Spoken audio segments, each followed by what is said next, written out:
Coffee, big cup, and hello. Welcome to the Gilmore Way Thanksgiving special. This is the time of year that we gather together to give thanks for all the blessings in our lives. Blessings like Gilmore Girls. We also gather together to give slaps, but that's a whole other podcast. Yep, we're really excited to have this be a fun, get into the holiday spirit sort of episode. We have a lot of just fun, what ifs to pose each other, talking about Gilmore's, and their Thanksgivings within the show, some other notable things within TV and movies that we've also loved. So we'll be, a bit all over the place, but it's going to be a fun one. As your reminder, this is a spoilers all podcast. So if you haven't seen the show, we still don't know what you're doing with your life. Go get on that. And if you could please remember to do all of those YouTube things for us, please like this video, subscribe to our channel. It's one click. It really does help us out. And we always appreciate that support. Indeed, we do. It really means a lot to us. Okay, I want to start off with just sort of like a fun question. And it's something I've been thinking about. I feel like it's been mentioned in some videos I've been watching lately, and so it's on my brain. And clearly you can see my stance on it. But how do you feel about Christmas decorations before Thanksgiving? In general, I'm okay with it. I think if you're putting up Christmas decorations at the beginning of September, maybe if you were to say what about Christmas decorations right after Labor Day is done? I would say hold your horses now. We're really putting the cart before the horse here. But I feel like as long as we're into mid-ish November, I'm okay with starting to decorate. I have no qualms with it whatsoever. I can't say that blanketly across the board though, because I'm good with decorations, but do not come at me with Christmas music until it is Black Friday. And even then, when you beat me over the head with Mariah Carey 1,000 times in a day, my ears bleed. So I'm okay with the decorations. The music is a different story. Yeah. I was at the mall yesterday and there was some Christmas music happening and I was like, oh dear. But I also can't deny that I was rocking out to some Christmas music the other night on the bus on the way home. I don't know why. I think one of them came on my shuffle and I was like, actually, this is a bop. Oops. And then I kind of got into it. But yeah, I put up my Christmas decorations on Friday, but I live in a pretty small apartment. So I just have a mini tree and some little sprigs of, fake garland and cranberries and candles, winter candy apple and the snickerdoodle one from Bath and Body Works. Got my Christmas soap. What else do I have? I don't know. I just have little things sprinkled around the apartment, and I won't be seeing my fiance again until Christmas, and so I think part of it is just well, the sooner you decorate for Christmas, the sooner it will feel like Christmas is almost here and Dan's almost here. So I think it's a coping mechanism to deal with November. So I'm generally for it. Again, I think that don't do it after Labor Day. Even Halloween is too soon. Just before Thanksgiving or just after, I think is that sweet spot. Well, your Thanksgiving. My Thanksgiving's already passed. So yeah, don't do it too early, but I'm all for doing whatever it takes to get through, the end of daylight savings time and the early nights and the cold weather and the seasonal effect of depression.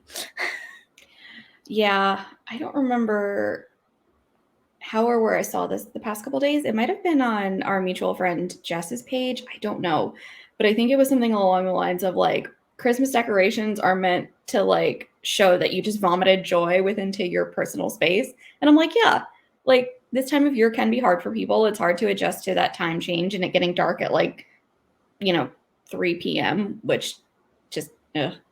But, do what you got to do to just make it a little bit more lively and fun. Exactly. And I think you're right. I think it was Jess's page. Yeah. I'm with her on the whole decorating for Christmas thing. We did a holiday special last year. We're not doing a specific one this year. So if you didn't watch that and you're jonesing for Christmas stuff, in December. Go back and watch that. But yeah, it's that time of year once again. And I don't know, I just want to revel in it. And some people, like, they go away for Christmas and they want to enjoy their decorations longer, or, they spend a lot of effort and time and money in purchasing things and acquiring and decorating and all those things. It's like, why are we only going to enjoy that for like a week? Just do it whenever is convenient for you and however long you feel like you can tolerate it. Yeah. That's fair. I agree. Yeah. Well, what about Thanksgiving on the show? I mean, we're here to talk about Gilmore Girls.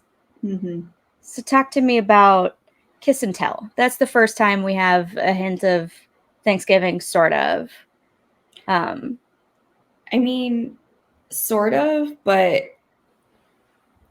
it's not a go-to for me in terms of really getting myself into like the holiday spirit and the feel. I feel like they just briefly touch on it. We acknowledge it.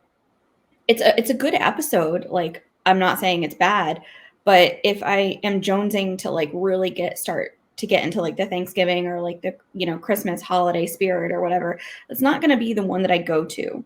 It's obviously going to be deep fried Korean Thanksgiving for Thanksgiving. But I appreciate that they're starting to like nod and get into it as to say, like, we're coming close, folks. Yeah. I was looking this up earlier. It actually aired on November 16th, 2000. And Rory's birthday parties, the episode that aired prior, was November 9th, even though canonically on the invitation it said her birthday is October 8th. So like we're really delayed in the calendar. This happens a lot with the show. I've looked at the like air dates and what's supposedly happening around them, and it's just all over the place. So it's a little bit earlier than Thanksgiving, and yet the autumn festival's in full swing, and it makes me wonder how long the autumn festival goes on for and when Taylor Dosey starts prepping for Thanksgiving, because either a bunch of time has passed since Rory's birthday, or Taylor's just like really enthusiastic and really gets going early on the cornucopia and the can drive and decorating the town like fall threw up. I mean, I would go with the latter because it's Taylor Dosey. That man is just going to, prolong it for as long as he possibly can to just, get the town vibing and living in that moment. And I feel like he's just going to transition right until like it's fall. Now it's Thanksgiving, and now it's Christmas, Hanukkah, Kwanzaa, whatever you're celebrating. Get into like the winter glow, the winter vibe of things. And then I can see Taylor Dosey being the type of like person who is just sitting at home at January 2nd, like, well, now what do I do? The Winter Carnival, duh. Yeah. He's got to fill everything with a festival of some sort. Yeah. I do love that he and Dean work together to build the Mayflower out of cans of cranberry sauce, and then there's a sign that has the pun of like cranberry sauce on sale. SAIL. Oh, Taylor. Yep. Also, just minor tangent. I love whenever we get like shots of like Dosey's Market or like the exterior, and this is one of them, and you see the prices for what groceries were back then, and I'm just like, damn. It hurts my soul a little affordable. Bit. Yeah. Yeah. I bought a couple things yesterday on my way home. $50. Yep. Yeah. How that happens, I'll never know. Well, I kind of know.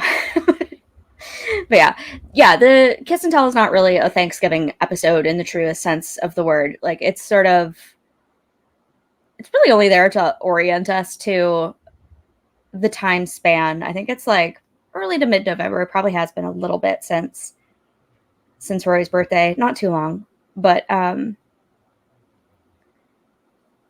it's also, I think, just one of the first times that we get to see Stars Hollow in all of its fall glory. And so I think that's part of the reason it holds the sentimentality for the fandom that it does. It's personally like one of my least favorite episodes of the season, but that first 15 minutes or so where It's just, they're wearing the pilgrim costumes and Miss Patty's coordinating the dancers, and the fall vibes are just immaculate. And Taylor Dosey is on Luke's case to put up a paper turkey and, maybe a couple pumpkins. It really kicks off what we think of as a Stars Hollow fall. And so it's just so cozy. But then once they kick into the whole like movie night thing, the whole tone of things changes because the rest of the episode happens in their house. And so, without it being a Thanksgiving dinner, it no longer is a Thanksgiving episode. It's just like, oh, hey, we're like a week out from Thanksgiving and, everything's gussied up, but it's not the holiday itself that is at issue here. It's the date. Yeah. It makes me think, I'm surprised Taylor didn't like orchestrate and be like conscripting Rory into dressing up as like, the town turkey for the holiday. She was already a pilgrim. How many hats do you want that girl to wear? A lot, literally. Apparently. Ice cream queen, turkey, Mrs. Claus. She's going to get booked year round. Esther and the Purim carnival. I love when she lists things off. Or no, when Taylor is like, you always do all these things. When she's rejecting being the ice cream queen. He's like, you're always Esther in the Purim carnival. And I'm like, this is such a deep cut reference. Kind of here for this. But yeah. So considering it's not really a Thanksgiving episode, I feel like that's all I have to really say about that. I just want to like point out how messed up the timeline was and that it's not really a Thanksgiving episode. And so our next one really is a deep fried Korean Thanksgiving. And it's possibly one of the most iconic Thanksgiving episodes of any TV show ever. It makes a lot of lists. I feel like it's just always at the top of like, if you are looking to get into, the mood, the spirit of this holiday, and, you're looking for an episode of something to watch, should it be? Deep fried Korean Thanksgiving. I see it across the board, and as it should be, because it is, I think, just very humorously written. I think it showcases a lot of what actual like American families and people do during that time of year, especially, and we will get into this, the idiocy of deep frying a turkey in your yard. I'll get there. But I just really think it showcases how families across the board, from Suki and Jackson to like upper class well-to-dos like Emily and Richard, showcase and highlight the holiday. And I'm really glad that they gave us those 4 different, Thanksgivings, so to say, with our women going from dinner to dinner, because if they had just given us one, it would just feel like a run of the mill, like you're just creating this episode because you need a holiday episode. And granted, that's probably what it was, but at least you're showcasing there are a lot of different ways that families and people do celebrate this holiday. And you saw a little bit of everything. And I like that. It was a nice little grab bag. It's true.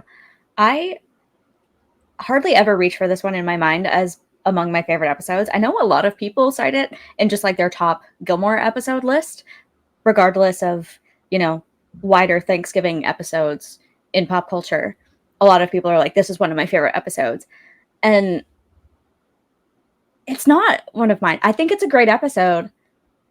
And, every time I watch it, I have a good time, but it's not one of the ones I like come back to. Maybe because it is so specific and it is so like holiday festive that it doesn't always set the right vibe for me. But you're right. The structure of it is so good. I mean, where else could a storyline like this work but Stars Hollow, and with women like the Gilmore girls who are known for their voracious appetites going to 4 different holiday events in the same day. It just, nobody else could pull that off convincingly, but here it really works. And before we get into actually talking about the Thanksgiving dinners themselves, the other thing that I just absolutely adore about this episode that is also iconic unto itself that we have to talk about is Cat Kirk. The first and only references to Cat Kirk. It's the perfect comic relief for, there's not even that much drama in this episode. It really is just at Richard and Emily's house when things kind of hit the fan. But just Kirk doing his own thing and having his own little mini storyline within this about getting a cat and naming it Kirk is again just perfect and could only happen in Stars Hollow.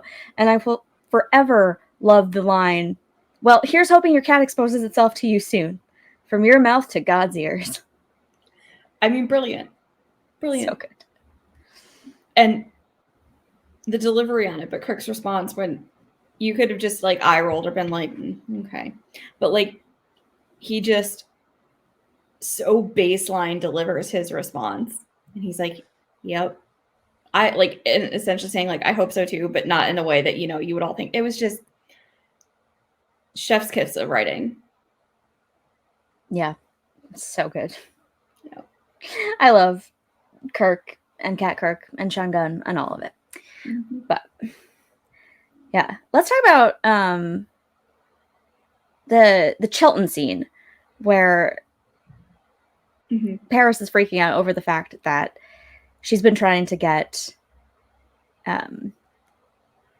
volunteer positions to help out for Thanksgiving. She's like, Harvard will expect to see, you know, Thanksgiving volunteer work on my transcript, and like nobody will have me.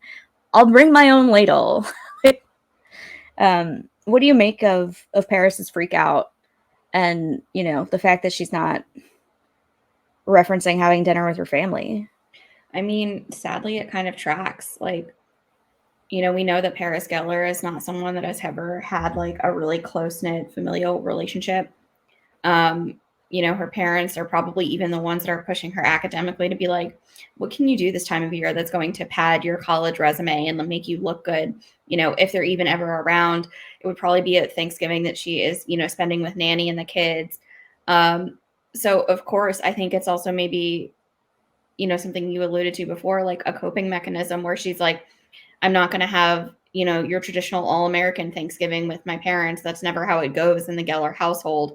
And that pains me. So I'm going to try and fill my time with doing community service or something for the college process that is going to make me look good, because it just needs to be a distraction for me at this moment in time when everyone else is celebrating and having, you know, a really joyous holiday. I'm not going to get that. So I need to, you know, just fill it with this and use this as a sort of buffer.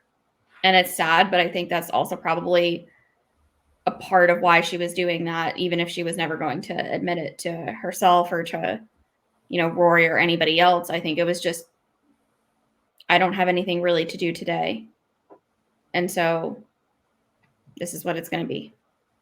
Yeah, it's like a cover. She's like, you know, I ultimately do all these things for the good of mankind, right? And she has to kind of put her usual intensity into focusing on her college applications instead of focusing on her subpar home life, which is, yeah, really sad. Absolutely par for the course from the sounds of her family that we gather.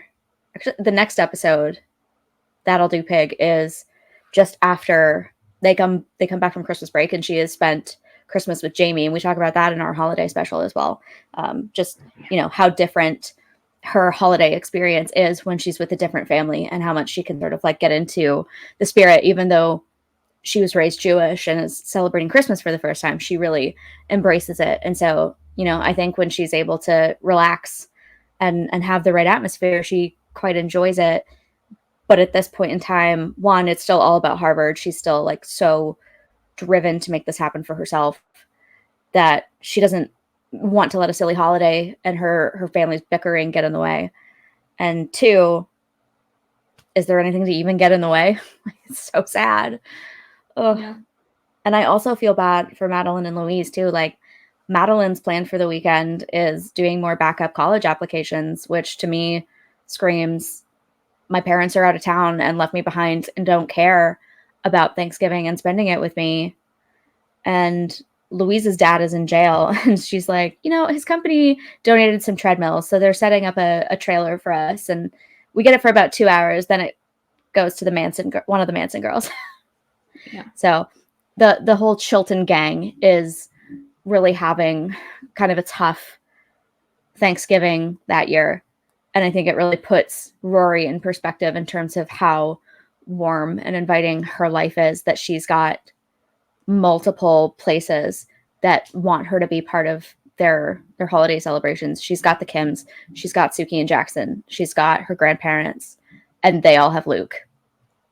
Yeah, I mean, and just following up on that point, I think this is absolutely why Paris is doing it. And we see it outlined in the Bracebridge episode where she just, stops in to, give Rory some work to do over the weekend for school and paper related tasks. And, when Rory says like, hey, what are you doing tonight? And granted, it's not for Thanksgiving, it's, for Christmas, a different time of year. But Paris's response is the same. She's like, oh, just Nanny and the kids are probably going to do something, then I'll just do more, college app work. And, that's when Rory is like, well, why don't you stay? Like, what else are you doing? What else do you have going on? And Paris is so, I think, like touched in that moment to be like, oh my gosh, I will actually have something to do for the holiday where I won't be alone and by myself. And so, yeah, I think it absolutely translates as we see it then too. Like, this girl doesn't have a family to spend time with, or people who love her and want her around to spend time with. It's a sad reality, but I think that's the answer to the question. Yeah, it's true. And I think it goes to the idea of found family and how I hope that Paris finds that for herself. I think she has moments of it, obviously, with Rory. And even sometimes with Lorelai, like when Rory's dropped out of Yale and Paris leans on Lorelai for friendship and companionship. She's getting better at finding her own support system and her own community. I think a lot of us can relate to, found family. A lot of us moved away from our families to go to college and then stuck around wherever we were, or any other number of reasons. You move for a job, you move for a partner, your parents retired and moved away, and you're no longer near your family and you can't always get back. And so I think, it's nice to see depictions of found family on television. We get a lot of it. We'll talk about this again a little bit later, but like Friends and How I Met Your Mother are both really great examples of TV shows in the same vein, where it's not just about family drama on the holiday, but it's also about spending the holiday with whoever you love most in the world, whether you're biologically related to them or not. Right on. I don't think I could have said that better myself. Okay, question for you before we move into the actual events. Okay. How do I feel about the chat that Lorelai has with Dean in Dosey's now that Rory and Dean are broken up? It's not the first or last time that Lorelai has an inappropriate relationship with one of Rory's men, just with a person on the whole. I think she definitely steps over the line frequently, just as maybe like an inherently wrong personality trait. And I think not to the extent that she has in other moments of time, but I think she might have overstepped here just a little bit. Would you agree with that? Like, what's your take? I mean, in a way, she's right that she and Dean can still have a cordial, friendly relationship when they run into each other without Rory around. And that I get that she's just trying to reassure Dean that he doesn't have to dodge her all the time. But yeah, I think her wording and her kind of like, I don't want to say talking to him behind Rory's back. I don't think Rory would be so worried about it in terms of like, again, small town.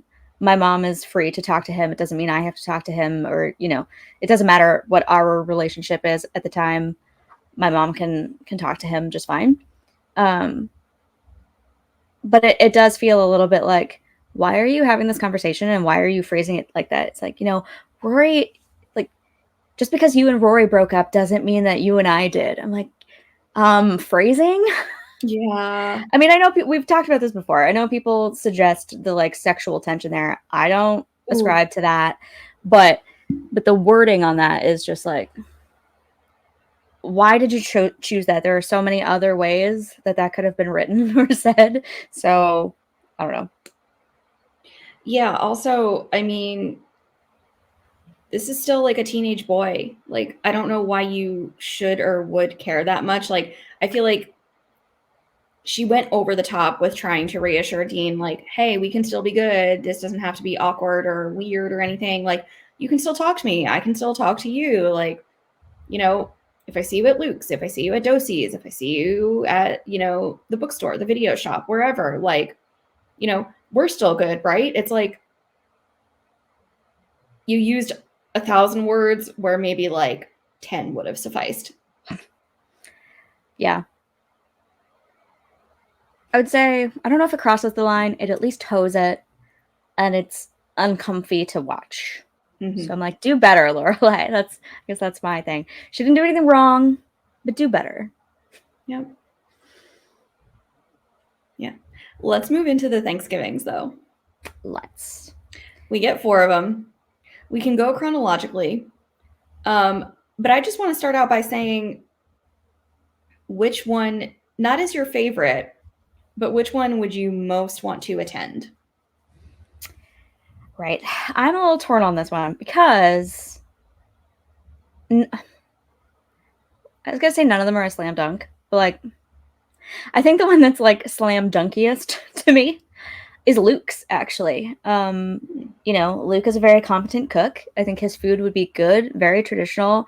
I think having sort of a motley collection of townies like Babette and Maury and Kirk and Patty and all of them would be so much fun to have at Thanksgiving. I think they would be just great people to be around on a day like that, where it's about community and about family. And they're very much part of Rory and Lorelai's found family. So yeah, I can get that. Suki has the best like setup in terms of like her decorations are the best. And I love her sort of like sitting out on the picnic table, wrapped up in a scarf blanket, drinking MGDs and margaritas all day. And I mean, I'm sure she has some great food because she's Suki, but I've mentioned this before where I think that like her cooking would be so particular that there might be things in it that I wouldn't like. I'm just very particular when it comes to food. And so I'm like, what could I even eat? She's probably going to make something very complex that other people would love, but I just wouldn't be able to eat. And then you get the whole Belleville clan and their penchant for lighting things on fire. Mm-hmm. So that would be a little stressful. I would love to sit around and drink with Suki all day. That would be like mad vibes, just sitting out. Because, you know, they're kind of right in the heart of Stars Hollow. You're in the middle of everything. You see everyone passing by. That part would be fun. But the rest of it is a little bit like, oh, God, why am I here? Emily and Richards is like way too stuffy and hoity-toity for my liking. I would be very uncomfortable. And I definitely would not want to go to the Kims. I'm a vegetarian, and even I don't want that tofurkey. Mm-hmm. What about you?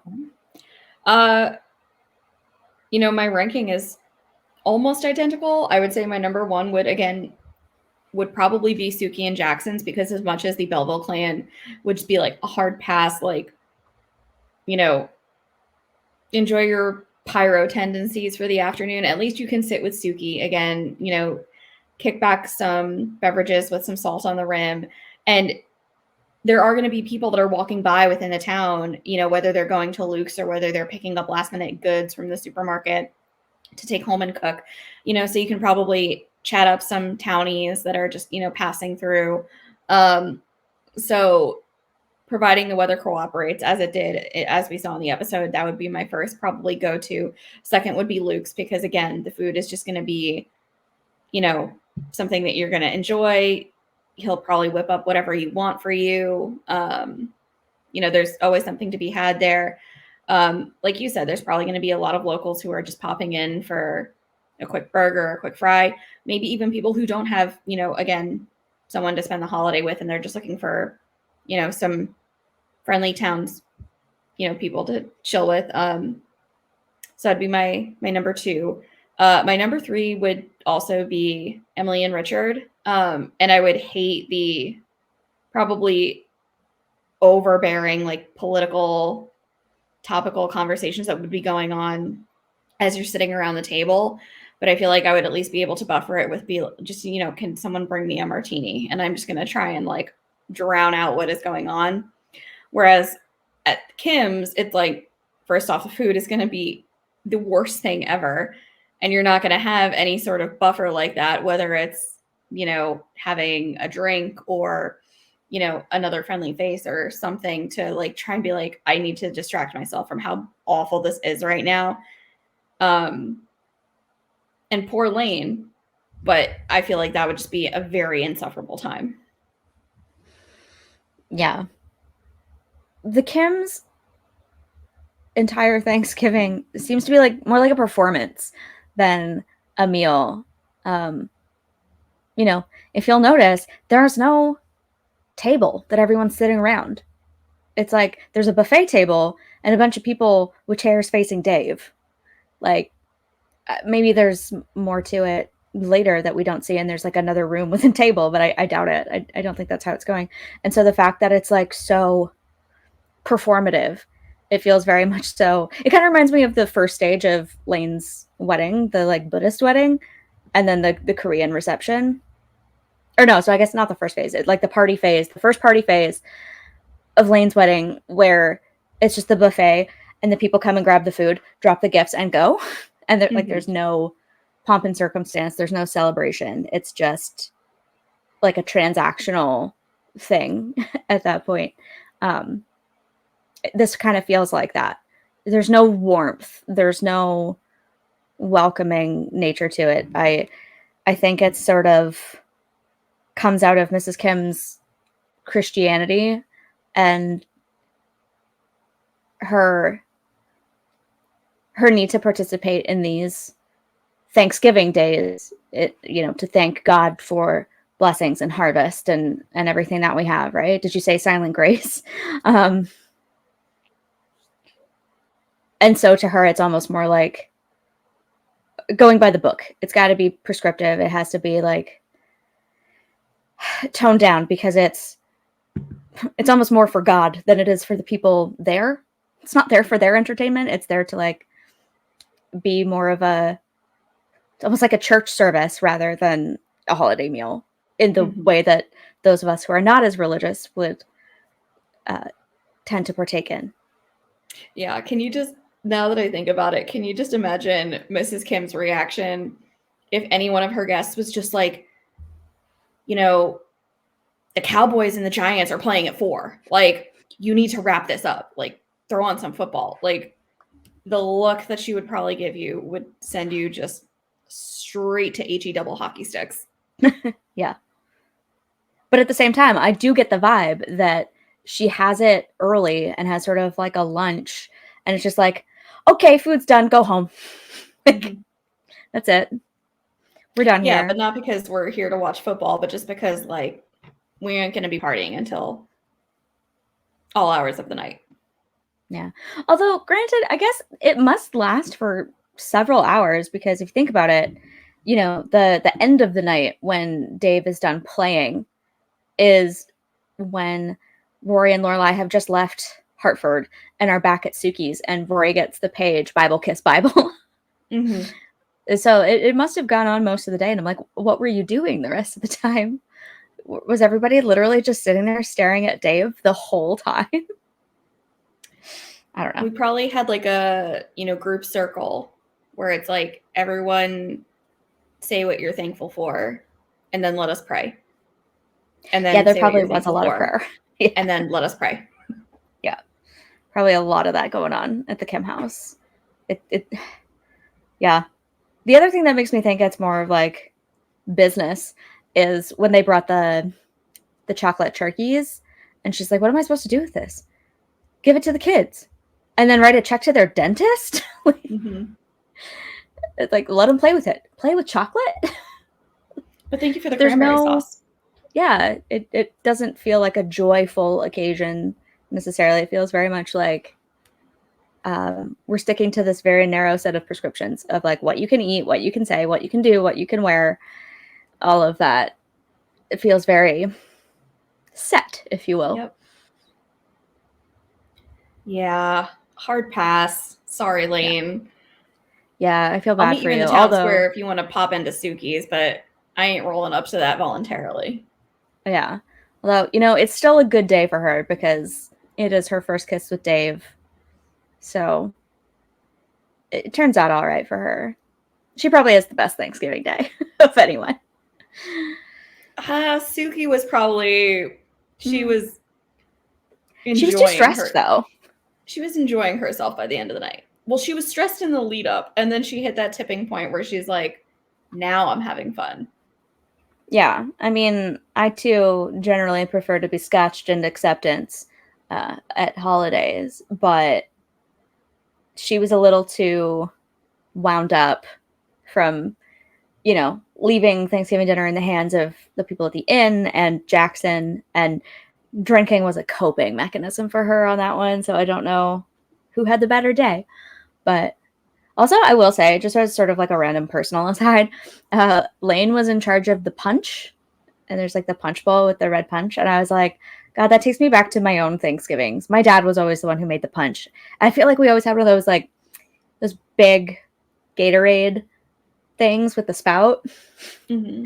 And, you know, you're just pouring in 2 liters of soda and juice and all of that and making big punch. My dad has a big family. He's got like 8 brothers and sisters.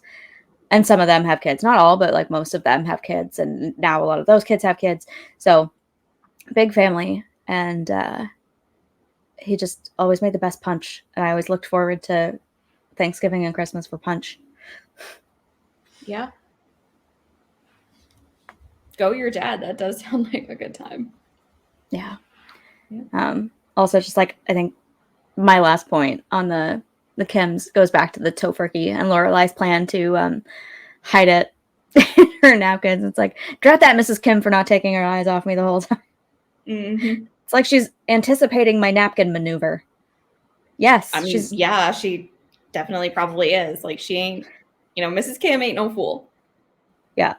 Mrs. Kim's mom didn't raise no fool. Yeah. She'll watch you eat that tofurkey, you know, meatless meatballs, eggless egg salad. You're going to take it, consume it, and I will watch it like a hawk to make sure that you do. Yeah, she knows Lorelai well enough to know what she might pull. And, you know, it seems like they've done this a lot. And it's nice that, you know, despite Mrs. Kim's general reservations about Lorelai and unmarried women in general, that the Gilmores are always welcome at Thanksgiving, that they're part of the tradition. They always bring the cranberry sauce because you can never have too much. Mm-hmm. And, you know, they've done this before. It's moms looking out for moms, and it's cute. Yeah, I agree. I mean, and I get from Rory's perspective too, it's like, you don't want to, like, you know, dump on your friend's Thanksgiving when you're being invited over. At least make an appearance so that you're not offending. So I'm sure there was that aspect of it too, where it would be wrong and distasteful for them to not make an appearance when they've been invited. Yeah, it's true. I mean, to me, it would have been the obvious one to skip. But at the same time, they didn't really have a good excuse because it is so early. It didn't really clash with anything else. And yeah, it's a tradition. It's not just about being rude or not being rude necessarily. I think Mrs. Kim would be a woman of reason if you're just like, oh, sorry, we got shanghaied into going to my parents because they're going away till the end of the year and there was an ultimatum. I don't think she would be too torn up about it on a personal level, but I think it's more the importance to them of tradition and their Stars Hollow family over everything. Yeah. They made the rounds, you know, they saw everybody that they needed to see. They, you know, fulfilled all their obligations. So kudos to them. I wish their intestinal lining the best of luck, and their digestive system as well. But, you know, they're pro eaters for a reason. Yeah, they didn't Michelle Kwan this. No.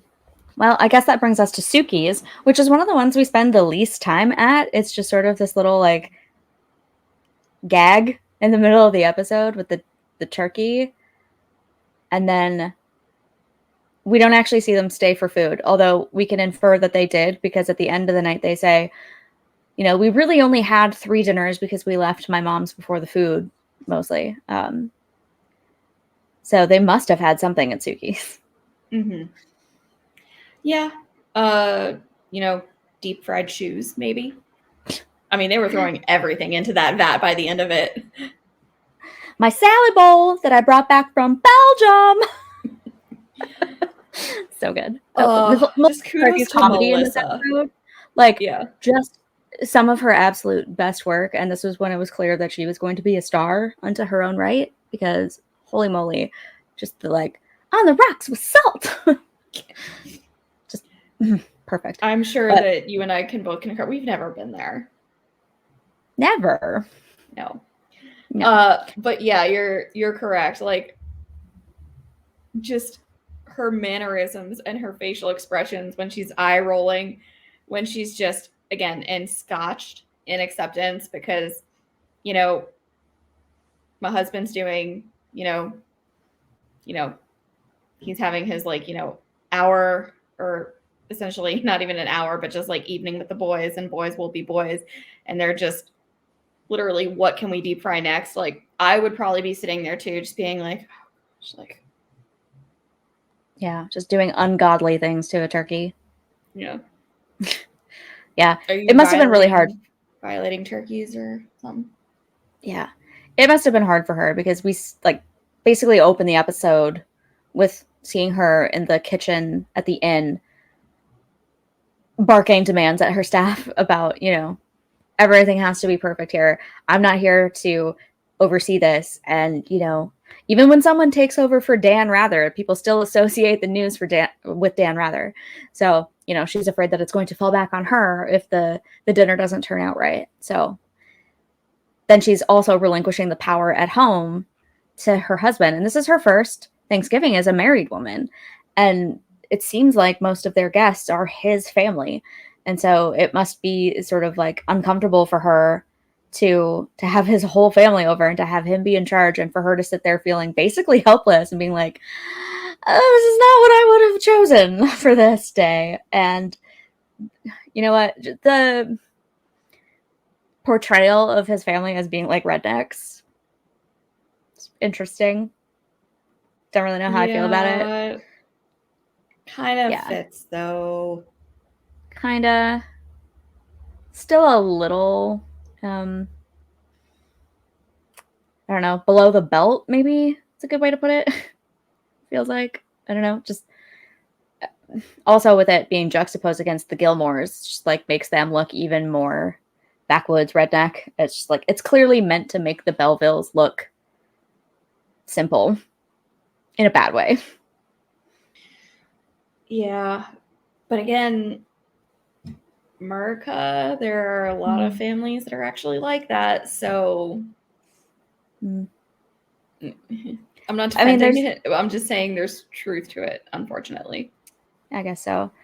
There's a lot of different cultural representations in this episode. You have the sort of like Korean, Christian American, religious aspect first, and then you have your rednecks deep frying a turkey on the front lawn, and then you have your New England wasps having a highly curated dinner, and your simple traditional like home cooked meal in Luke's. America, baby. America. Welcome. Yeah. I mean, it is really representative, so. Yeah. I love how when Rory and Lorelai show up initially to Suki's, she's like, finally, civilization has arrived. Again, on the whole, like, they're uncivilized kind of thing. I mean, again, it's fair. We are lighting everything on fire that we possibly could. So. Yeah. And then his family starts like, where's Jackson? Is he on the pod or something? Lots of precious memories in the making here. And they're chanting for him. And she's like, wow, it's like the Thunderdome in here. Yeah. Should have just driven it out on a monster truck. The testosterone must flow. I mean, there are some women there, but it is largely his male relatives that are egging him on like that. Did someone say, Jackson? Which I will say too, though, that is like I think, one of the best still images that can ever be obtained from this show, with him just holding up the turkey, ready to be dropped into the deep fryer. Like, yeah. It's just like you see the moment and you know exactly what's happening with no other context required. mm-hmm. It's delightful. Indeed. And that's when Suki starts drinking. Again, fair. I can't falter for it. I probably would have done the same. Yeah. My question is why they're sitting outside, though, in November in New England. I get deep frying a turkey outside for safety precautions, but why is everybody just hanging out there?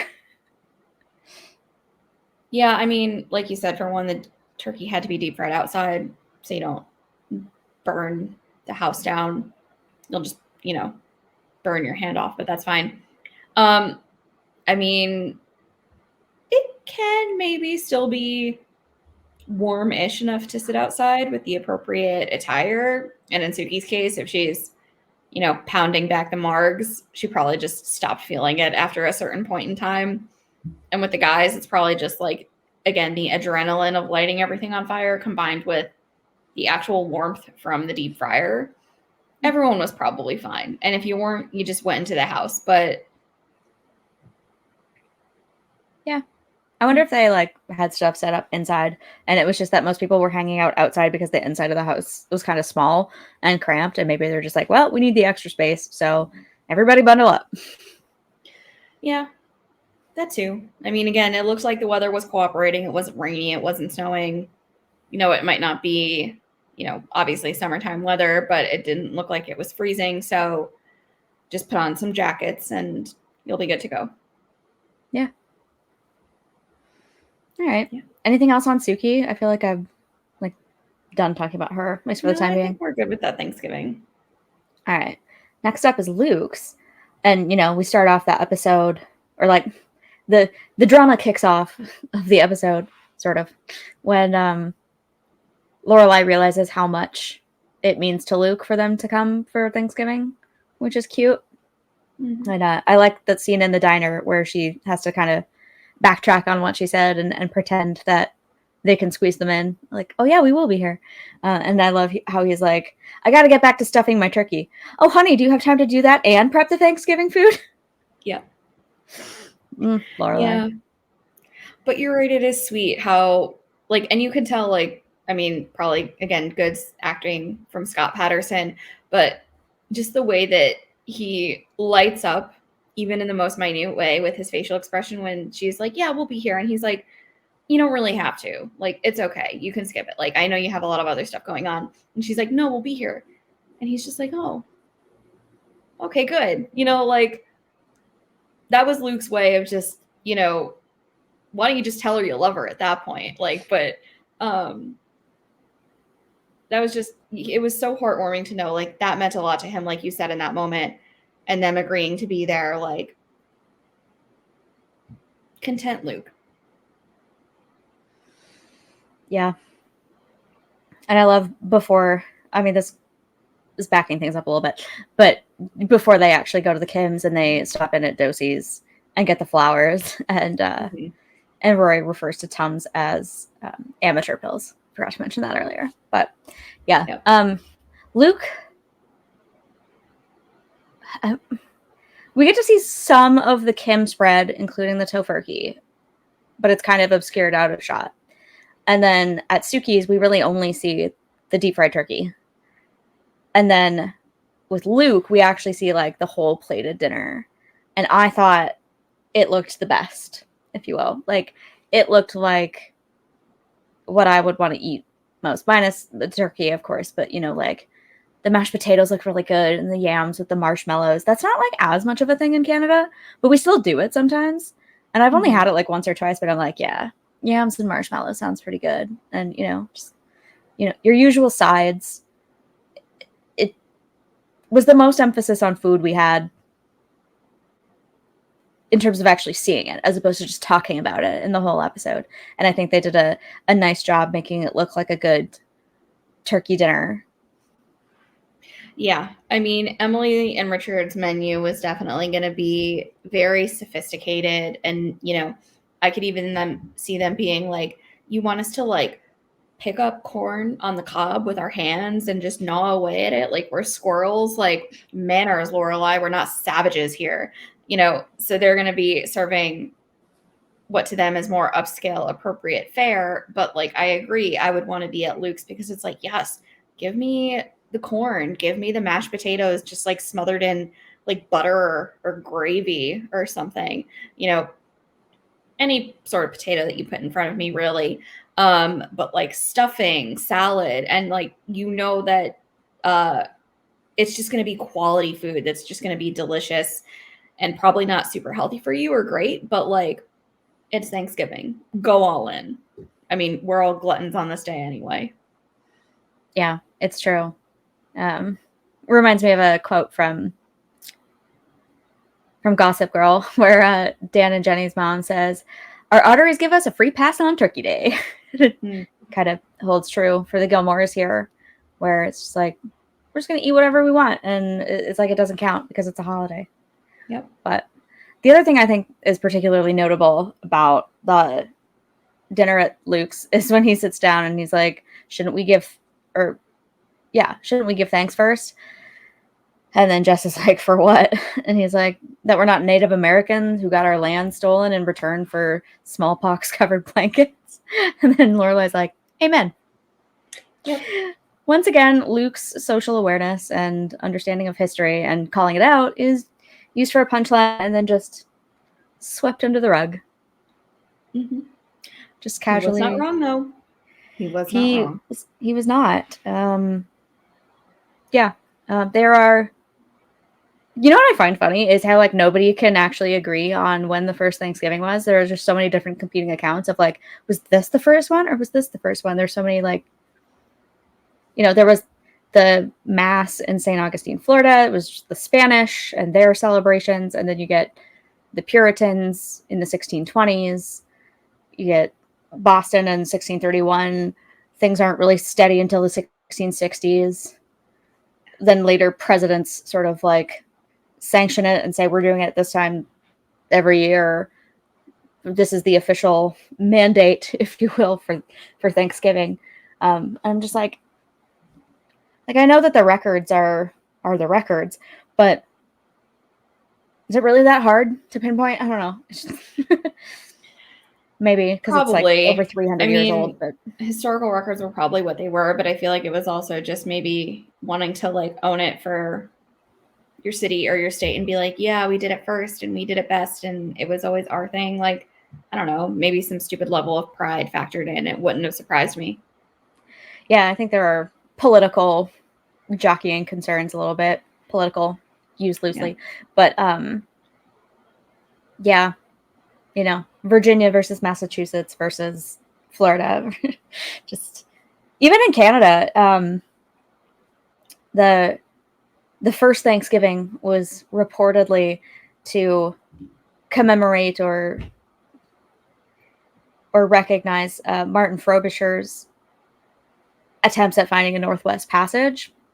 But a lot of other historians are like, there's absolutely no proof that was true. And so I'm like, well, where did you get that from then? And if not that, then what? And, there's some talk that it was maybe some French religious cultural norms brought to Canada and Quebec. And then obviously when the Union Loyalists came up after the Revolution, that was when we started kind of adopting American ideas and traditions, not transitions. I mean, I guess there were some transitions, but the American idea started trickling up with the British Loyalists who could no longer safely live in your country after the Revolution. So it's just, I'm nowhere near an expert on the history of Thanksgiving, but I think it's general knowledge, which is also a How I Met Your Mother Thanksgiving episode reference, that, it ultimately was white Europeans bringing their ideals and their gods to North America and taking the land and almost like using it as a conciliatory gesture to the people. It's like, you're our neighbors. We're thanking you. Like, have some disease. Yeah. Stop. Get out of my head. Have some disease and colonialism and Christianity. How about that? And Luke is one of the only people who like ever calls out. I mean, granted, there are parts of the show that do feel like class commentary, at least, but Luke is one of the few who says things very directly, and then he's roundly ignored, or his statements are made absurd by his delivery and the reaction to them. And so it's just like, are you being sincere here, writers? Or like, I don't know, mixed messaging. Once again, it's hard to know what they're trying to get at. It probably is just sort of like sneaking in some political views without being too controversial. But I'm just like, what are we supposed to take away from this? We're not taking him seriously. That the holiday was based upon and steeped in just problematic-ish. And for whatever reason, we were tipping our caps to it. I don't know. Like, Gilmore Girls it's not the type of show where it is going to like get overly political in that regard and like bring up why the foundations of what modern day Thanksgiving it was and is steeped in such problematic, historical responses. Unless you're, again, sitting at Emily and Richard's table, and then, by all means, you'll probably end up getting there. But yeah, I don't know. I just always felt like you're trying to like highlight something markedly, but unless you're going to go all in on it and really call it out, just bypass it and just like keep this a cheery holiday episode. Not that we're shirking off what's actually going on, but one or the other. Yeah, it's a little confusing. I don't know. It's not the only time it happens either, but I just always wonder what their true beliefs are because they do a darn good job of making them opaque. Yep.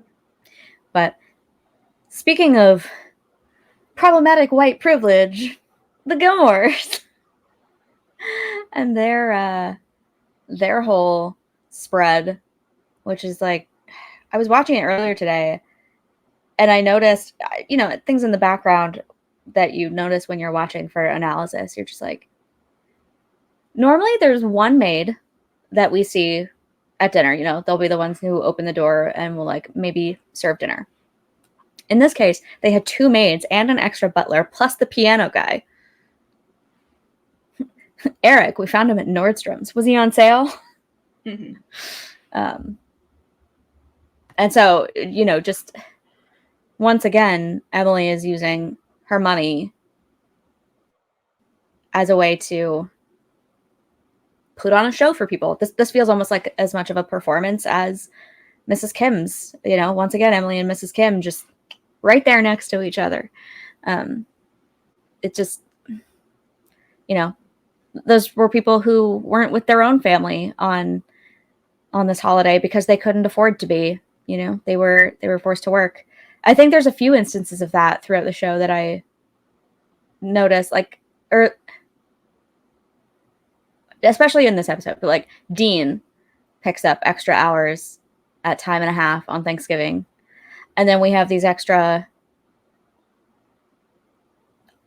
frankly, probably unnecessary staff at Emily's that are costing them by the hour. And it just goes to show the class and economic difference between Stars Hollow and the Gilmores and those that the Gilmores employ. Yeah. What do you think of the conversation that goes down at the table for the Gilmores Thanksgiving? Because it does get a little dicey and iffy, and they're not necessarily talking about things that are fun and cheerful, and there's routine to it and just like rigor, so to say. And Lorelai and Rory are definitely noticing that. You know, she makes fun of, you know, the salad. And I feel like this could have been an instance where Lorelai could have just, you know, called upon her own internal, you know, sarcasm and blondness that she has with her parents and this level of formality to be like, do you guys take a look around? Do you see how ostentatious this is right now? Like, what are you doing? I think she relatively keeps herself in check. But what do you make of that environment and that vibe and how everything was so almost anti-Thanksgiving to me? Because it's just, you're not really, again, like I feel like what you said is correct. You're really just putting on a show here. It's not about enjoying the company of family and friends. It's about just putting on a really, again, I think, overly ostentatious display of hospitality and wealth and being like, look how good we can, look how good and, you know,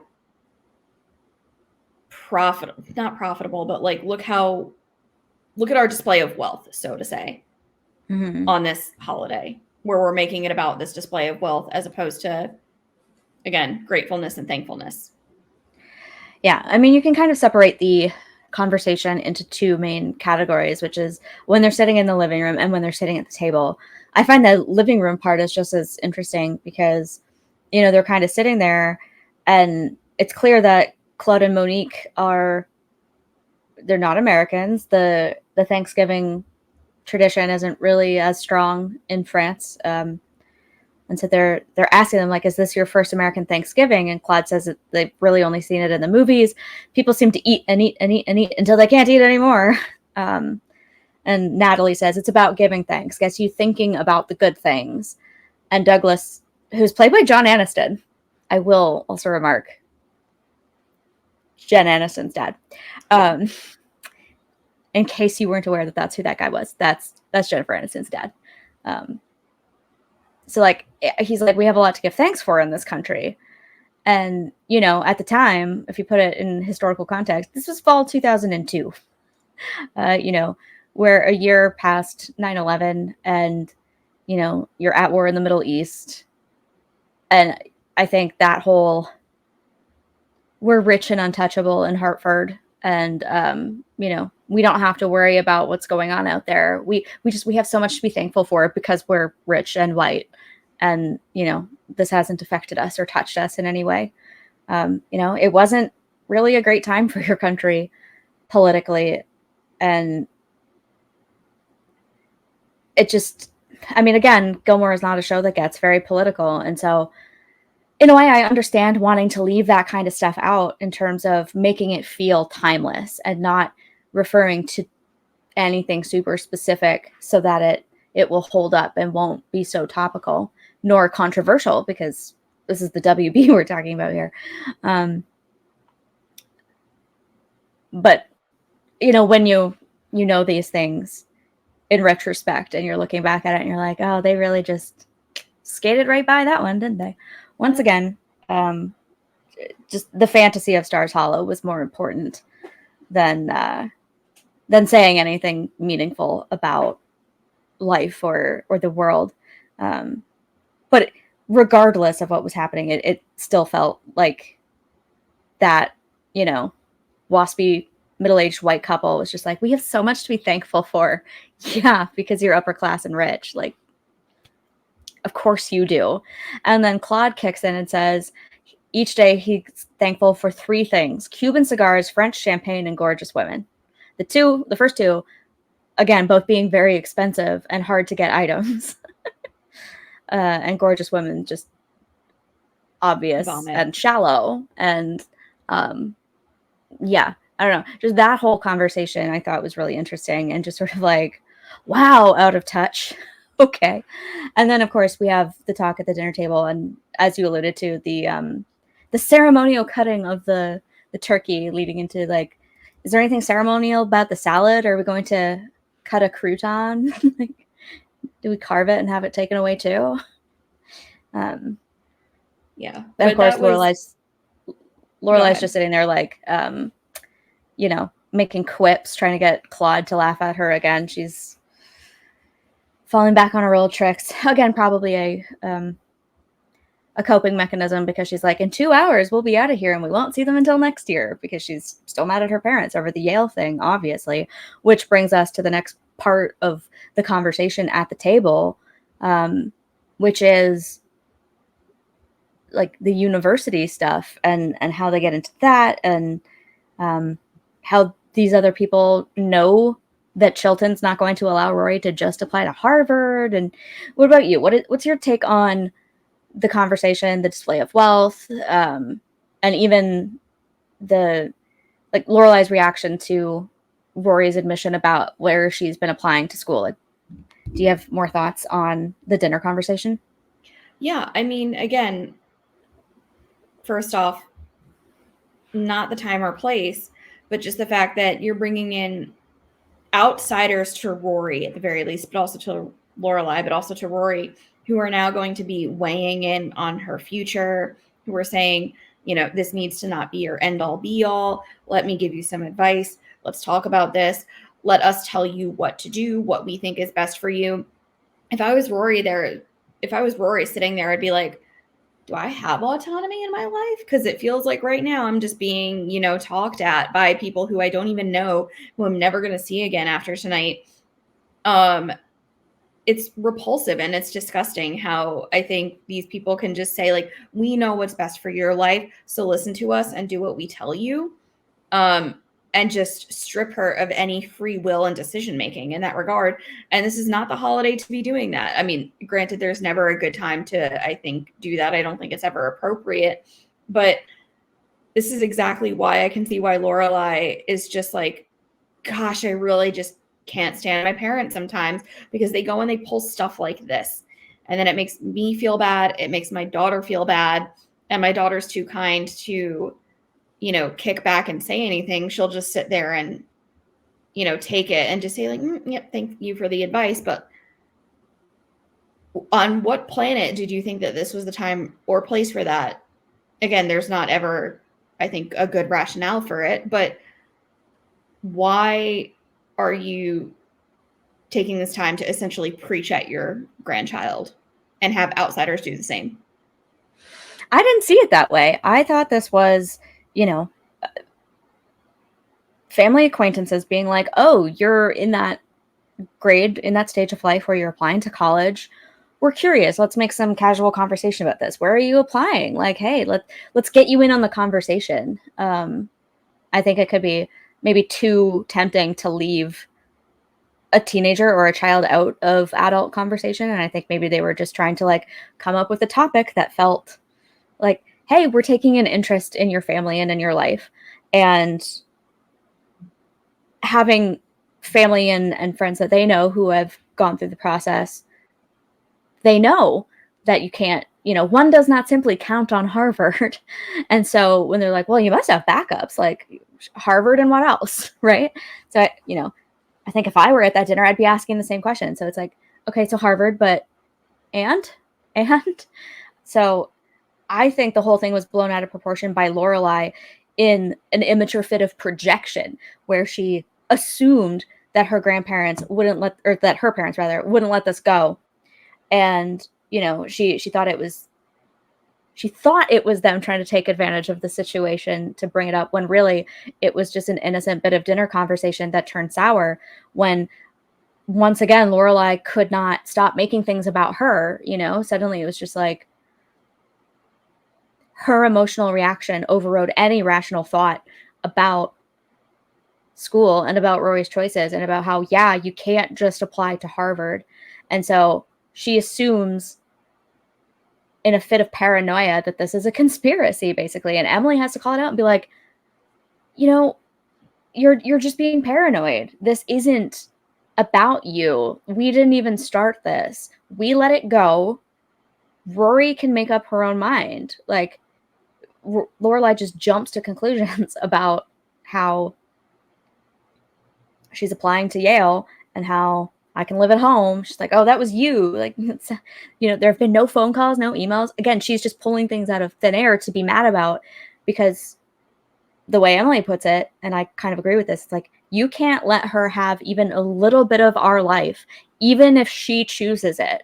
And so I think this is absolutely all caused by Lorelai. The people there are like innocent bystanders, and it seems like Emily and Richard have in fact let it go. You know, what they did, especially Richard, with the Yale thing was underhanded.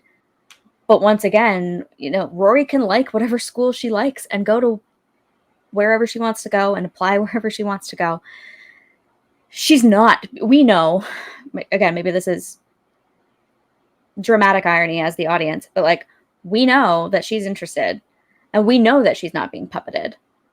So yeah, I think it really is just Lorelai absolutely blowing things out of proportion unnecessarily and being really immature and storming out when there's guests there and being like, you know what, this isn't the time for this confrontation. Let's discuss why you wanted to apply to Yale later instead of just pointing fingers and acting like this whole dinner is a conspiracy against me. You know, this is about where Rory needs to go to school, and the fact that she had no idea where Rory was even applying goes to show how like disconnected she is from Rory and this whole process. She views Rory like a self-cleaning oven. It's like, she's so good, she's just going to take care of this herself and she's automatically going to get into Harvard. She's so great. Of course, she's just going to get everything that she wants and deserves in life without any of these pragmatic thoughts or concern for the actual process. It seems like Rory is like floating by herself right now after the Springsteen lunch and the Yale tour. It seems like Lorelai has lost all interest. She clearly has no idea about Chilton's philosophy or policies about diversifying your applications to ensure that you're going to get in somewhere. And so I'm just like, how are you so out of touch with all of this that this is news to you? It just goes to show how immature she is and how Rory doesn't even feel like she can tell her mom, hey, I'm interested in maybe some other places. You know, I'm not 4 anymore. And as much as Harvard's a great option and I would still love to go there, maybe with some further thought, there are other places that could be just as good or even better for me. And she can't even come to her mom with that information or that news because Harvard is so the plan. You know, they talk about how she's not on the treadmill, but in a kind of indirect way, she is. And just because Lorelai isn't pressuring her in the way that maybe Paris's family is pressuring her doesn't mean that she doesn't feel the need to please everyone. And she's gone to extreme lengths to, you know, to please her mom, whether she knows it or not. And I'm glad that Lorelai eventually does come around, and it's really nice to see her be like, whatever's right for you is right for me in Tale of Pose and Fire. So, but it takes her a while to get there and to get her head out of her own ass and realize that it's not just her parents plotting against her and using Rory as a pawn in some game to screw over Lorelai. And she finally realizes what this is truly about. And in this moment, she has to like get up and leave the dinner table and go outside. And she's like, I just need some time to digest this. It's like, you can't digest food and you can't digest this news. Welcome to Thanksgiving. So, I mean, that was a bit of a rant, but you know what I mean. Yeah. Excellent TED Talk. I am glad I attended that one. I don't have anything else to add because I think like just you summed it up perfectly. Yeah. I guess that kind of covers that dinner. And then we just have them go back to Stars Hollow. They check in on Suki. She's totally lit. Just. Yeah, she is. I would love to be scotched with Suki right now. Just. Oh, the 5 ages of acceptance, you know? Yep. And then they go back to Luke's and get rolls. They're like, oh, we didn't have to skip the rolls. We only had 3, really. We only had 3 dinners, really. So bring on the carbs. Yeah. And of course, we had the whole Jess and Dean scuffle, but I feel like I don't want to get into that right now. It's not super relevant to Thanksgiving specifically, so we might be able to throw it in somewhere else. But and I love that the last scene of that episode is them walking through town and being like, this has been a nice Thanksgiving. Nicer for some than for others, though. Night, Kirk. And he's like asleep in the gazebo because he can't stay with Cat Kirk. Yep. Yeah, that's funny. Oh, Kirky. Yeah. And then we have one other Thanksgiving episode in the series, which is in season 6, just after Lorelai and Murray reconcile after she's dropped out of Yale. And there's a lot going on in that episode. But I also, once again, feel like Thanksgiving is not so much the premise of the episode so much as the background. And so I think it's used as a convenient device for us to get some family dynamics happening in terms of Chris coming in and Liz being around and cooking for people. So what did you think of he's slipping him bread? Yeah. I really think, like, I don't even know if I would give it as much credit as you do for being even a remotely Thanksgiving-ish episode. I feel like it was just the most, again, basic of nods to maybe that time of year. A few quick fun jabs. Well, there is an actual Thanksgiving dinner in it. That's where it ends, right? Well, yeah, but still, like, when you're basing it off of what we've gotten in the past with deep fried, it's like, it doesn't hold up the same. Yeah, like it's never gonna, carry as much weight as that one did. So it was just like, I watched it and I'm like, yeah, okay, we're starting again to get into that time of year. It's not the worst episode, but it's not something where I'm just like, yes, I need to go watch it because it's November and, get into the mood and get into the spirit. I'm just like, okay, fun. But if I'm going to watch a GG episode, it's going to be deep fried. Yeah, that's true. Again, I think this one is just sort of a convenient excuse to get the families together and to have some of these moments happen. We get Chris returns to town and they talk about the money and he offers to pay for Rory's school. We get Luke and Liz together again. It's been a while. We haven't really seen much of them since, well, I guess we get a little bit of Liz early season 6, just after they get engaged and the house stuff is happening. But it's nice to have her back and to have them interacting and to have him go to her about April now and say, I have a daughter. And then juxtaposing that with Chris being back and sort of Luke having a much different reaction given, now he realizes what it's like to have a kid whose life he's not really been a part of and what he might be able to do to rectify that. And of course we have Honor calling Rory and dropping the news that Logan has told her that they've broken up. And obviously that sends Rory into a tailspin and Logan has to, crawl his way back into her heart after this. But we'll talk about that when we talk about Rory and Logan and sort of the trajectory of their relationship a little more, because it doesn't really have anything to do with Thanksgiving, but it happens in the Thanksgiving episode as, again, a framing device. It's like, oh, Logan and Honor are together because it's a holiday.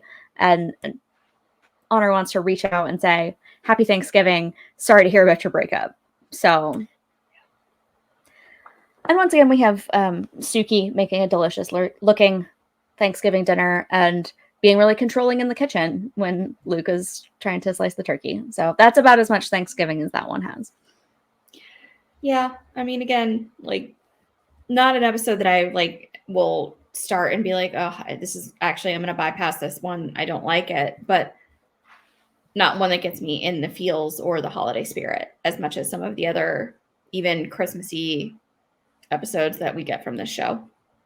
Yeah, that's fair. All right. Why don't you throw me some Thanksgiving Would You Rathers? Oh, I will. I've got a couple of these saved up. They're not necessarily all related to Gigi or related to Gigi at all, but I found them and I think they're some fun questions to pose. So let me see which ones are good here.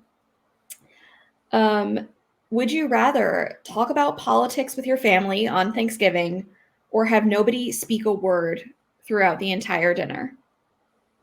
Oh, that's a tough one. Again, politics major. I could seriously go off on some stuff and it could get potentially contentious.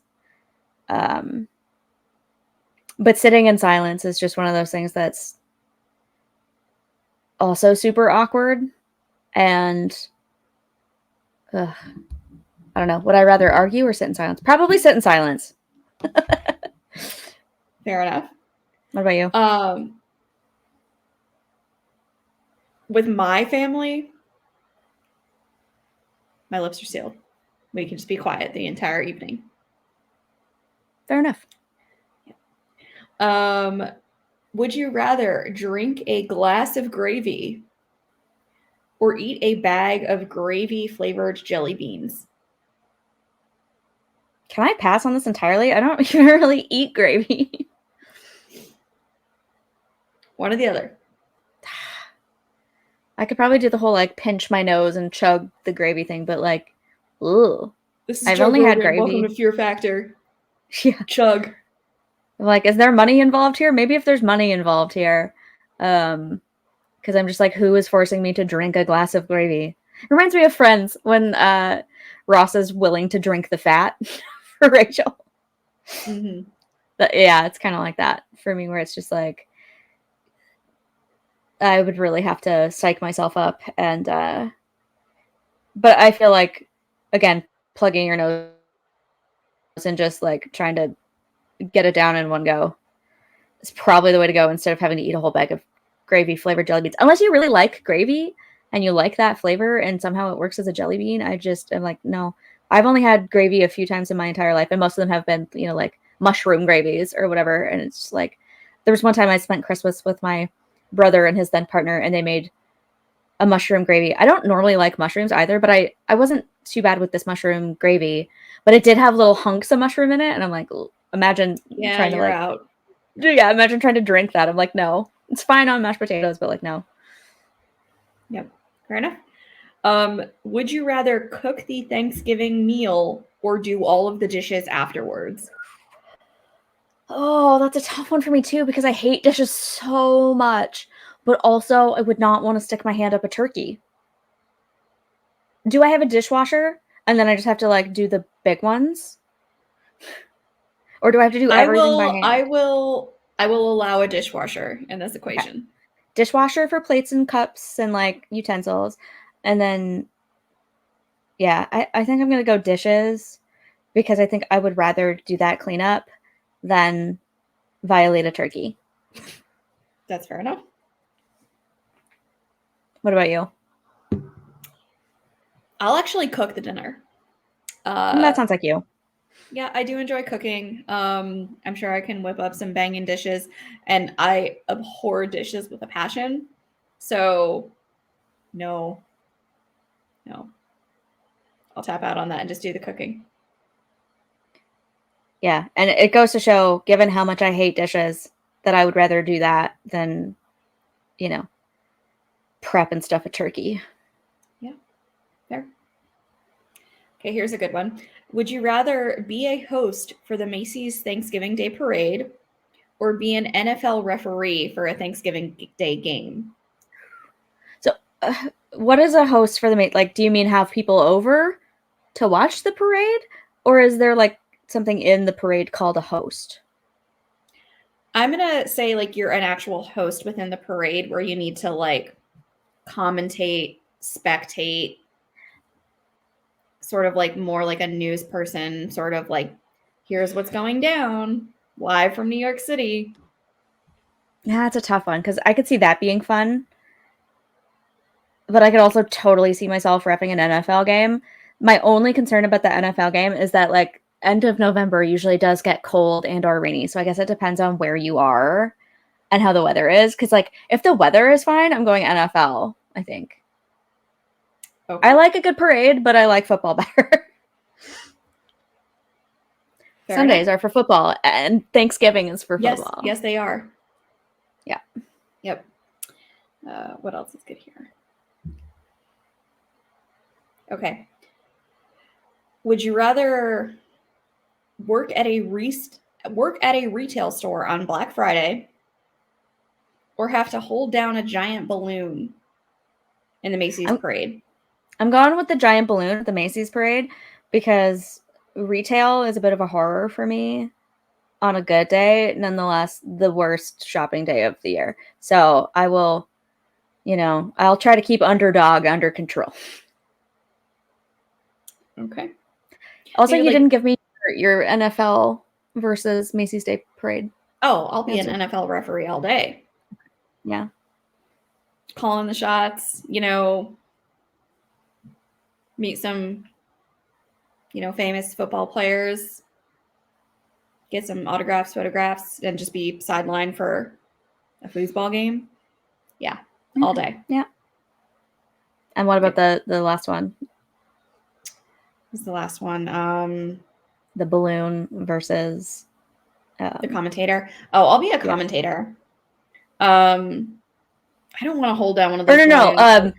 No, like the retail on Black Friday was the. Oh. In that case, I'll hold down a balloon because I have worked retail positions in the past and have had to work on Black Fridays, and it is misery business. Yeah. To an unhealthy level. Yeah. Okay. Okay. Would you rather get chased by a wild turkey or have to keep a turkey as a pet for an entire year?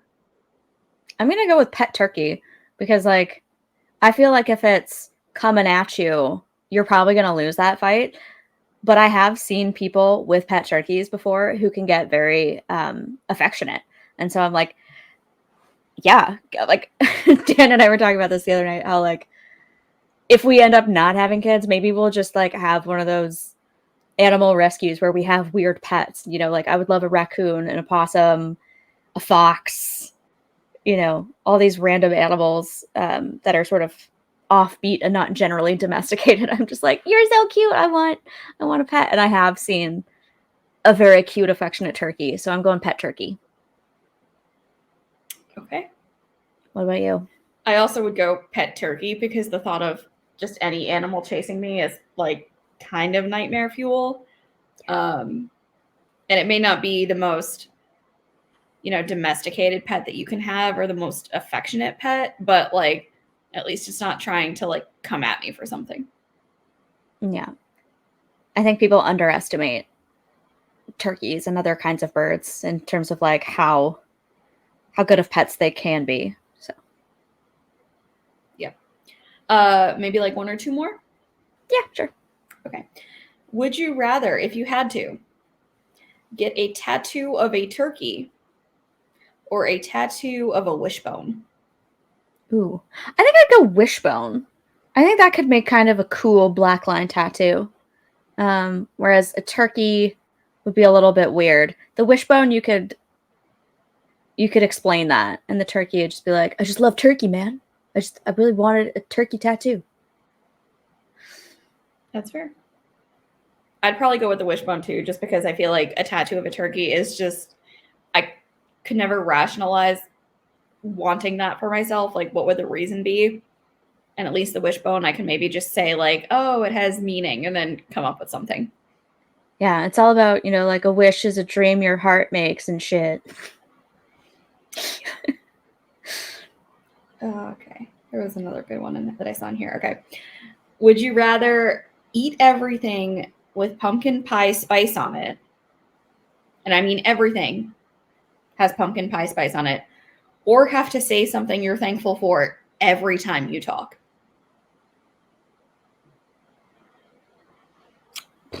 I'd probably go with the thankful every time I talk because as much as I like pumpkin pie spice, and I think that it would possibly be surprisingly good on some of your Thanksgiving sides. I mean, again, someone who doesn't eat turkey, I could see it being weird on like turkey and with gravy and stuff.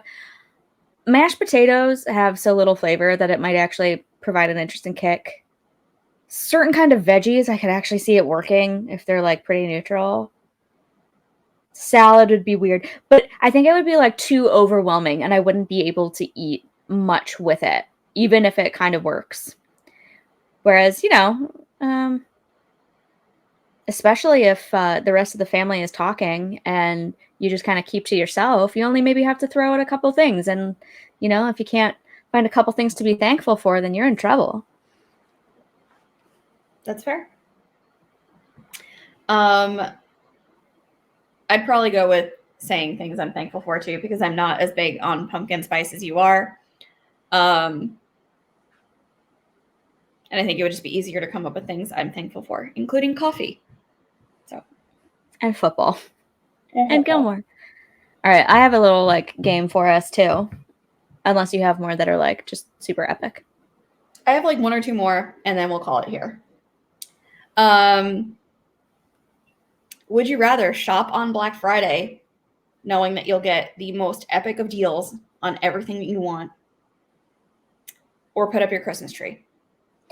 Oh. You know what? I'm going to go with Black Friday deals because they only come around so often, but you can technically put up your Christmas tree on any day. Fair enough. And last but certainly not least, grown-ups table or kids table? Grown-ups table. Okay. Speaking of tables, that's a perfect segue into our little game here. So someone has put together, other people have probably seen this around. I'm sure you have. I think you and I both had copies of this in our photo reels as like memes. Someone has put together 6 tables with characters from Gilmore Girls. And it's like, who would you rather have your Thanksgiving dinner with? Okay. Okay. Table 1, Rory, Christopher, Jason Stiles, and Doyle. Table 2, Luke, Michelle, Emily, and Paris. Table 3, Lorelai, Rune, Jackson, and Gypsy. Table 4, Logan, Max, Kirk, and Lane. Table 5, Mrs. Kim, Jess, Miss Patty, and Richard. And table 6, Babette, Suki, Dean, and Taylor.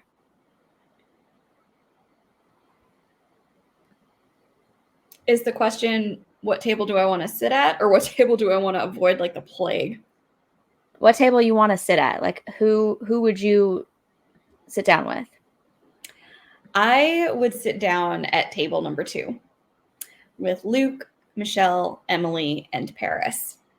I feel like Michelle can and probably would get semi-insufferable with the particulars of things not maybe going his way, with the food not being what he necessarily wants to eat or is healthy or falls into his dietary restrictions.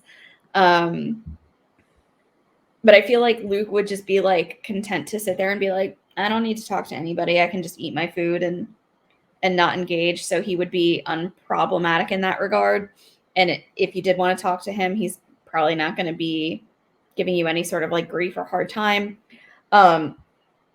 Emily would probably make sure that you're actually getting served on time. And even if she did get,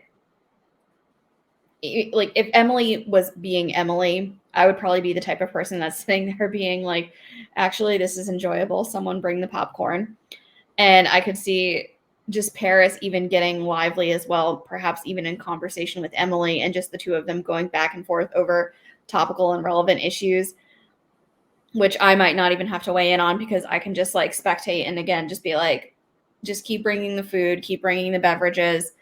And this is just a very entertaining table, especially when Michelle just gets bent out of shape over whatever Michelle is going to get bent out of shape on. And then having Luke just eye roll the whole time. So I'm going to say table number 2. Yeah, that's a strong one. I think table 3 is also strong. Like, I wouldn't really want to hang out with Rune, but I feel like Rune, Jackson, and Gypsy would be a heck of a gang. And, throw Lorelai in there and it's just like sarcasm all around. But my pick would actually be table number 4. Logan, I had Max. a feeling you would say that. Yeah, Logan, Max, Kirk, and Lane, because Logan and Max are both very smart people, and I feel like you could have really great conversations with them about books and journalism and politics and travel and all of these interesting topics. And they're just like, I don't know, fun, nice guys who have interesting stories to tell. Kirk is just hilarious and sweet and would be a great time, just classic townie to have at your table. Totally will make you laugh. And then Lane is just super cool. And, you can talk with her about music and life and fun things. I think she's just, a nice chill addition to have who can kind of keep up with everybody else, if you will. Yeah. I know when I was looking over these, I was like, she's going to pick table number 4. It's only, I don't know you at all. And I was pretty sure you would probably pick table 2 because I didn't think you could resist having Emily and Paris together. Oh, I could not. That's what sold me on that table. Like, Michelle and Luke are fine, but Emily and Paris matchup, pun not intended there, sold. Yeah, fair enough. And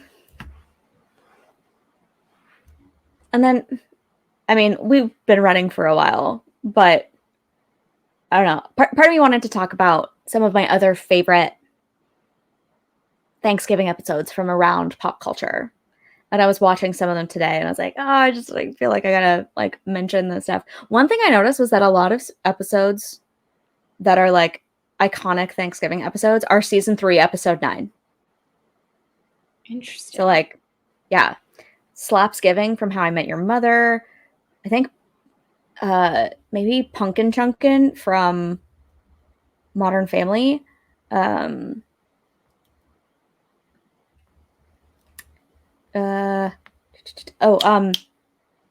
Treasure of Serena Madre, which is the Thanksgiving episode of season 3 of Gossip Girl, which for one episode of television has more drama and more plots than like all of the Thanksgiving episodes of Gilmore Girls combined. And it's just such an epic episode of television. There's a whole, like, you know, most shows will have an A plot and a B plot. Sometimes you get a bit of a C plot. This has like plots A through K. Like everybody is just all connected and scheming behind each other's backs. And it's magnificent. If you haven't seen it, you probably won't understand what's happening in it because it's, you know, season 3 of a series of television, but it's just such a good episode. If you've seen it, let us know. And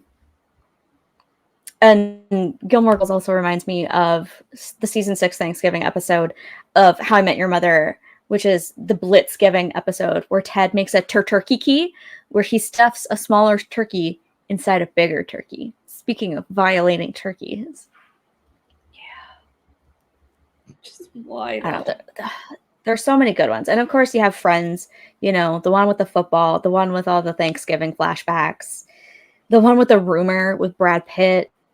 It just like Thanksgiving episodes are so good. I feel like the Thanksgiving ones are so much more memorable than the Christmas ones in my mind for some reason. And I don't know why or how. Like I personally like Christmas as a holiday more, I think. But I don't know, just the Thanksgiving episodes are, I think it's because it's sweeps, or at least back when stuff was network television, like November and February were sweeps. And so they sunk a lot of money and time into episodes to get their ratings. Whereas at Christmas, it was like so much more hit or miss. And a lot of shows had hiatuses over that time of year. And so the Christmas episodes weren't quite as strong, but like Gossip Girl, How I Met Your Mother, Friends, all have amazing Thanksgiving episodes. So good. Anyway, what about you? Do you have any like particular favorites from other shows? Oh yeah. I mean, I think South Park had a trilogy of Black Friday episodes where they just, you know, mocked the materialism of just trying to get the best deals at the mall. And they incorporated Game of Thrones into it, which just sent me. So good. I remember when I first saw it, I was like, this is one of the most brilliant things I've seen put together. Hugo, Matt, and Trey. Just epic. Saturday Night Live has done a marvelous round of Thanksgiving Day related sketches. They did one where Kristen Wiig plays like a blow up, you know, figurine at the Macy's Day Parade, and she's like Madeline, you know, from the like French orphan Madeline, but she's like staring down the children through the window plexiglass that they're watching the parade at, and it's just like, is that balloon just like watching us? And it's like just Kristen Wiig, so facial expressions on par. They also did a really spectacular one where like things are getting heated and dicey around the Thanksgiving Day table, but just you flip on some Adele and everyone just starts like mouthing and singing to it. And it's just like, it puts everyone at ease. That was brilliant. I will say one of my top tier, though, moments that nods to Thanksgiving doesn't come from a TV show. It comes from the 1993 movie Addams Family Values, where Christina Ricci embodies Wednesday Addams, and she gets conscripted as a part of summer camp to play a Native American child for the purpose of the summer camp drama, so to say. And I did want to really just quickly, I know we're running long, read the quote in what she says in that movie, because I think it's just so telling of, how problematic, when rooted in the historical, context and nature, this holiday can be, but it was just good. So I'll just read it now. She says, as the Native American child, we cannot break bread with you. You have taken the land, which is rightfully ours. Years from now, many people will be forced to live in mobile homes on reservations. Your people will wear cardigans and drink highballs. We will sell our bracelets by the roadside. You will play golf and enjoy hot hors d'oeuvres. My people will have pain and degradation. Your people will have stick shifts. The gods of my people have spoken. They have said, do not trust the pilgrims, especially Sarah Miller. And for all of these reasons, I have decided to scalp you and burn your village to the ground. And then she just lets loose on the summer camp and literally just like torches it. And it is one of the most comedic bits within a film that I have ever seen. But I watch it every Thanksgiving because I'm just like, amazing social commentary combined with just comedic force. And it's brilliant. So dark, but so true. Yeah. It does kind of highlight how Thanksgiving really does kick off a season of consumerism. Like, not only is it a religious and secular festival celebrating family and community and abundance and gratitude, but it also is sort of like the beginning of this other season of selfishness and consumerism, materialism, all of these things where it's just like, yeah, I'm going to try to get 80% off on a television, no matter the cost, even if it's someone else's life.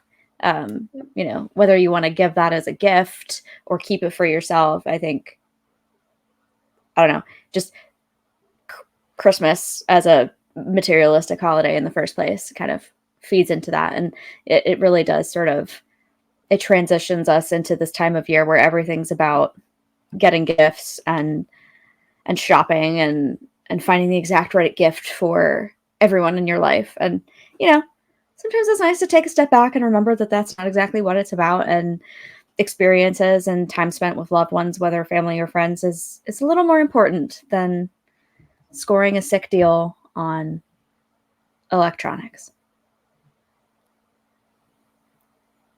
Amen. Yeah. I mean, I'm not saying don't take advantage of sales. Like, this is the best time to buy stuff, but like, yeah. Perspective, guys. Perspective.